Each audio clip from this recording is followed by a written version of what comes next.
பொங்கல் சிறப்பு பேருந்துகளை கோயம்பேட்டில் இருந்தும் இயக்க வேண்டும் என பயணிகள் கோரிக்கையை விடுத்துள்ளனர்.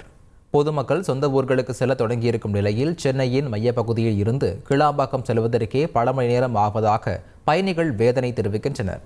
எனவே சிரமத்தை போக்கும் வகையில் கோயம்பேடு பேருந்து நிலையத்தில் இருந்தும் வெளி மாவட்டங்களுக்கு பேருந்துகள் இயக்கினால் ஏதுவாக இருக்கும் என கூறுகின்றனர். இதனிடையே வானகரம் சுங்கச்சாவடியில் கடும் போக்குவரத்து நெரிசல் ஏற்பட்டது.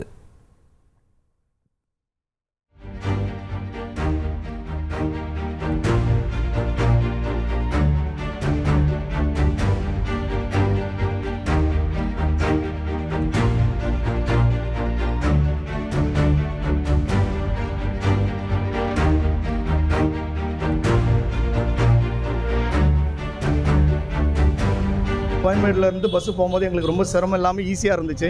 ஆனால் இப்போ வந்து பார்த்திங்கன்னா இங்கேருந்து நாங்கள் 40 கிலோமீட்டர் தாண்டி கிளாம்பாக்கம் பஸ் ஸ்டாண்டு போய் ஏறி போனோம். இங்கேயே இவ்வளோ கூட்டங்கள் இருக்குன்னா இன்னும் கிளாம்பாக்கம் பஸ் ஸ்டாண்டு உள்ளே போனால் எவ்வளோ கூட்டம் இருக்குன்னு தெரியல. நாங்கள் என்றைக்கு போய் பழனி மலைக்கு போய் சேர போகிறோம் எங்களுக்கு தெரியல. செய்திகளை உடனுக்குடன் தெரிந்து கொள்ள உடனே சப்ஸ்கிரைப் பண்ணுங்க.